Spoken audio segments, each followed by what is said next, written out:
Et ça commence avec Marc et Denis. Bonjour à tous les deux. Bonjour Stéphane. Soyez les bienvenus. On commence avec vous, Denis. On va évoquer la vente du logement loué avec l'un et l'autre. Première question d'abord. Un propriétaire peut-il vendre librement un bien qui est loué selon un bail soumis à la loi du 6 juillet 89 ? Alors tout à fait, la location ne prive pas le propriétaire bailleur de pouvoir disposer de son bien. Donc il peut tout à fait le vendre et il aura deux options. Première option, il va vendre le bien loué. Donc la situation du locataire ne changera pas, ça restera la même. Et l'acquéreur deviendra bailleur et devra respecter le bail tel qu'il a été conclu. Deuxième option, eh bien, ça sera de vendre le bien libre de toute occupation. Auquel cas se posera la question de l'éviction du locataire. Et l'article 15 de la loi du 6 juillet 1989 prévoit justement un congé pour vendre. Donc le bailleur, il est libre de donner congé quand il veut au locataire. Alors, il n'est pas vraiment libre de donner congé quand il veut parce que la loi de 89 est protectrice du locataire et il doit respecter deux conditions, on va dire, temporelles. La première, c'est que le congé doit respecter le terme du bail et donc le locataire ne peut pas être obligé de quitter les lieux avant l'expiration du bail. C'est combien la durée Alors, 3 ans classiquement et si le bailleur est une personne morale, le délai est de 6 ans. La deuxième condition un peu temporelle, c'est que le congé doit être envoyé au moins 6 mois avant l'expiration du bail. Et donc, on a ces deux critères temporels qui s'imposent. Marc, est-ce que le bailleur peut gagner du temps et délivrer un congé pour vendre bien avant, finalement, ce délai de 6 mois avant la fin du bail ? Cela peut être une tentation du bailleur, et les juges d'ailleurs ont eu l'occasion d'affirmer la validité d'un tel congé anticipé. Pour autant, le congé anticipé ne prive pas la possibilité pour le locataire de se maintenir jusqu'au terme du bail. On ne gagne pas tellement de temps, voire pas du tout, sur ce point. Surtout, le congé pour vendre va ouvrir un droit de préemption. Le locataire peut renoncer expressément à son droit de préemption. D'ailleurs, on constatera une renonciation tacite après l'écoulement d'un délai de 2 mois, délai de réflexion laissé au locataire, mais ce délai de 2 mois ne commence qu'à compter du premier jour du délai de 6 mois avant la fin du bail. Si le locataire dit rien ? Si le locataire ne dit rien, pour autant, on ne pourra pas constater la purge du droit de préemption, voire même d'ailleurs s'il renonce expressément à son droit de préemption, tant qu'il n'est pas dans cette petite fenêtre de 2 mois qui commence à courir dans cette période de 6 mois avant la fin du bail. Par conséquent, le congé anticipé ne permet pas au bailleur de gagner du temps. Et si le locataire en est d'accord, le bailleur pourrait révoquer le congé et effacer la procédure ? On peut d'un commun accord révoquer en principe un congé, pas en matière de congé pour vendre, loi du 6 juillet 1989, car les juges nous disent que l'offre de vente qui résulte de ce congé pour vendre ne peut pas être retirée avant la fin du délai de 2 mois, qui, comme on l'a dit avant, ne commence à courir que le premier jour du délai de 6 mois. La révocation serait tout à fait inefficace. Par conséquent, pas de révocation, pas de renonciation anticipée à son droit de préemption par le locataire, pas de vente.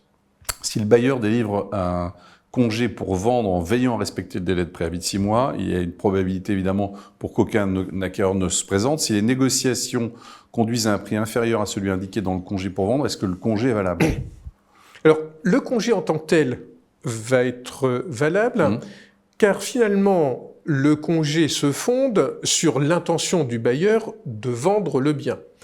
Pour autant, on va observer que le bailleur, finalement, vend son bien à un prix inférieur à celui qu'il a proposé au locataire. C'est la raison pour laquelle l'article 15 de la loi du 6 juillet 1989 dispose un droit de préemption subsidiaire. Ça veut dire, si je vends le bien à un prix ou des conditions plus avantageux, je dois notifier une nouvelle offre de vente, mais ça n'est pas un nouveau congé. Dans l'hypothèse où le bailleur a délivré un congé pour vendre en 2024, le locataire, lui, a quitté les lieux. Il y a un acquéreur qui propose donc aujourd'hui, 2026, d'acheter le bien à un prix inférieur à celui de la notification. Est-ce qu'il faudra purger un droit de préemption subsidiaire ? Question assez récurrente, réponse complètement tranchée. Ce droit de préemption subsidiaire n'est pas enfermé dans des délais, donc oui, il faudra purger un droit de préemption subsidiaire. Mais ça va susciter une difficulté, ça va être de retrouver le locataire. Ouais. Si je dois faire une notification au locataire, il faut que je le retrouve. 2 hypothèses. Première hypothèse, le locataire en partant a donné sa nouvelle adresse, je notifie à l'adresse que je connais, et le délai de 1 mois, car cette fois-ci c'est plus 2 mois, c'est 1 mois, le délai de 1 mois qu'aura compté de la réception. Deuxième hypothèse, moins favorable, le locataire est parti, n'a pas donné de nouvelle adresse, et là l'article 15 nous dit on notifie à l'adresse du logement anciennement loué. Bizarre. Oui. Voire même paradoxal ou une contradiction dans le texte, car il est un peu curieux de dire que on fait une notification dans un lieu à une adresse à laquelle le locataire n'est plus, et que pour autant le délai de 1 mois court à compter de la réception, c'est-à-dire le moment auquel le destinataire a été matériellement en possession du pli. Alors le notaire, il fait quoi face à cette contradiction ? Assez curieusement, les juges n'ont jamais été interrogés sur ce point. On n'a pas de réponse en jurisprudence et il y a 2 thèses qui s'affrontent. Les plus prudents disent il faut absolument rechercher le locataire, je dois faire une notification à l'adresse à laquelle il se trouve présentement. Ça implique quoi ? Je fais appel à un commissaire de justice, je lui demande de chercher le locataire, et si jamais le locataire de justice ne le trouve pas, il dresse un procès-verbal où il relate les recherches, et le délai de 1 mois courra à compter de ce procès-verbal. Deuxième solution, le locataire n'a pas donné sa nouvelle adresse et on se demande si on ne pourrait pas appliquer un ancien dispositif qui existait avant une loi de 1994. Le locataire qui ne donnait pas sa nouvelle adresse perdait ce qu'on appelait à l'époque ce droit de substitution. Finalement, même s'il n'a pas été repris, pourquoi ne pas appliquer cette solution ? Tant pis pour le locataire, il n'a pas donné sa nouvelle adresse, on notifie au lieu où il n'est pas, et le délai de 1 mois court à compter de la première présentation. Nous privilégions plutôt cette thèse de nature à garantir, me semble-t-il, une certaine logique au texte, qui dans le cas contraire n'en aurait pas beaucoup. Donc il faut donner conseil aux locataires de laisser leur adresse. On peut. Denis, si le bailleur délivre un congé pour vendre, alors qu'un avant-contrat est déjà signé par l'intermédiaire d'un agent immobilier, est-ce qu'il peut notifier un prix complété de l'honoraire de négociation ? La réponse, elle est délicate parce que avant 2008, la réponse était beaucoup plus simple. On se basait sur un critère chronologique. Si on purgeait avant la signature d'un avant-contrat, quelle que soit sa nature, eh bien, il n'y a pas lieu de verser une commission parce qu'elle n'était pas due. En revanche, si on signait un avant-contrat, que ce soit un compromis ou une presse unilatérale de vente, qui était soumis à une condition suspensive. Là, il y a droit de commission. Là, effectivement, il y avait un droit à la commission. La décision de 2008, elle a remis en cause tout ça ? Elle a remis en cause effectivement ce système basé sur la chronologie et ça a été conforté par 3 arrêts après en 2013, 2015 et 2018. Et donc on considère que n'est pas valable une notification qui est faite au locataire si dans cette notification on prévoit qu'il doit verser la commission de l'intermédiaire. Est-ce que la réponse est la même, que la commission d'agent soit à la charge du vendeur ou de l'acquéreur ? Alors la réponse elle est certaine lorsque c'est charge acquéreur, c'est plus délicat lorsque c'est charge vendeur. Et là on va avoir un double prisme et il va falloir choisir l'un des deux. Le premier prisme c'est le prisme juridique. Dans le prisme juridique on va considérer que la commission n'est pas un élément du prix. Ça, on peut se baser sur l'article 3 d'un arrêté du 10 janvier 2017 qui vient dire justement que la commission n'est pas un élément du prix.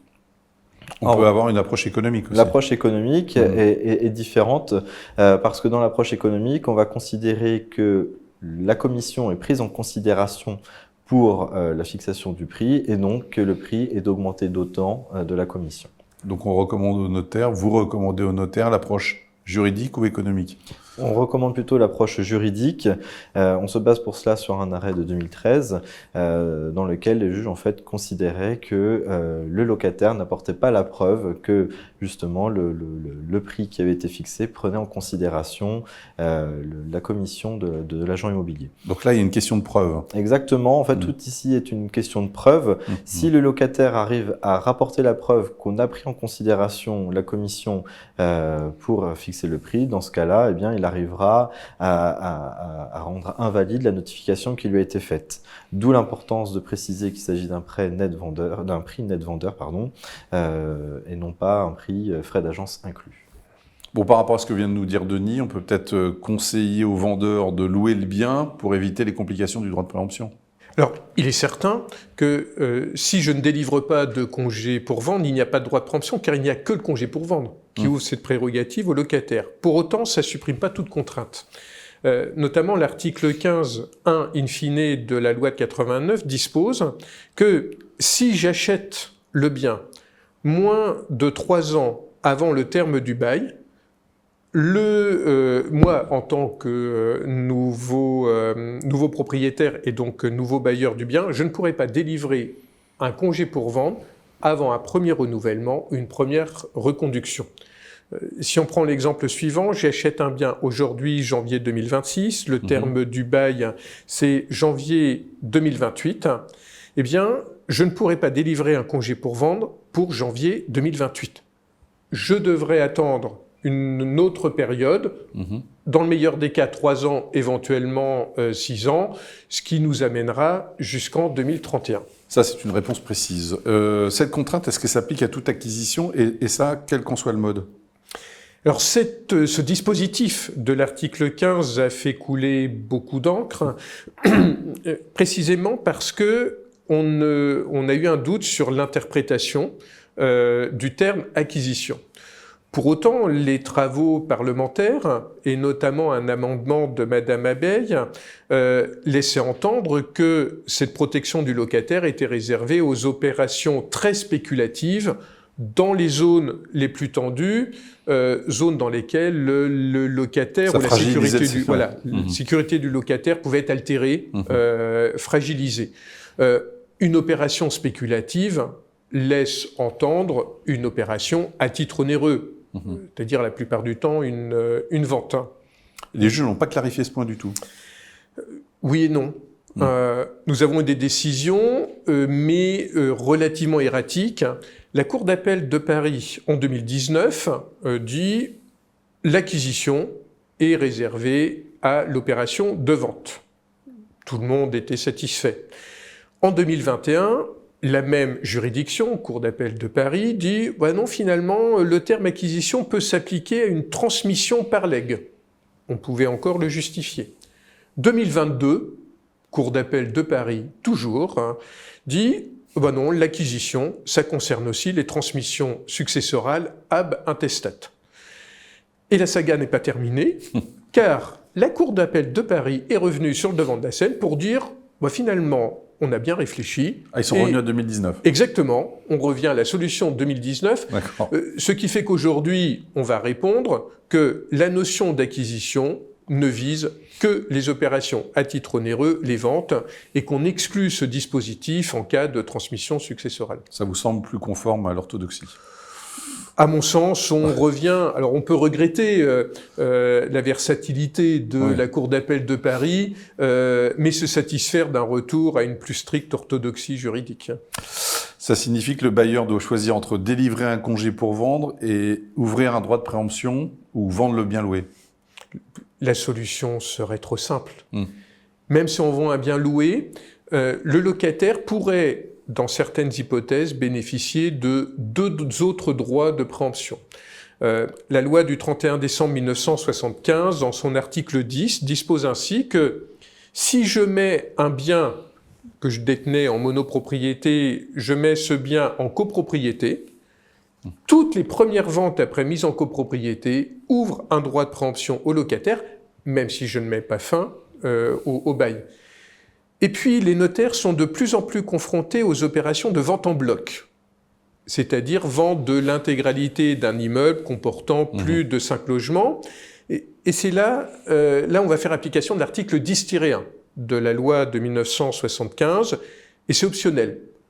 Soit l'acquéreur s'engage à proroger tous les baux existants de 6 ans à compter de la date d'acquisition, soit le vendeur doit purger un droit de préemption auprès de chacun des locataires sur leur logement respectif, ce qui impose de ventiler notamment le prix de vente entre chaque logement. Et ce choix suppose un accord, à mon sens, entre acquéreur et vendeur, car si je décide de la prorogation, le mécanisme porte sur l'acquéreur. Si je décide de purger les droits de préemption, la charge revient sur la tête du vendeur. Quand on vous écoute depuis tout à l'heure, on se dit quand même que la vente d'un logement loué, ça reste assez piégeux. Opération courante, mais effectivement pleine de pièges pour le notaire. On vient de le voir, et très rapidement pour les 2 derniers droits de préemption, le locataire d'habitation bénéficie potentiellement de 3 droits de préemption qui, dans certains cas, peuvent se chevaucher.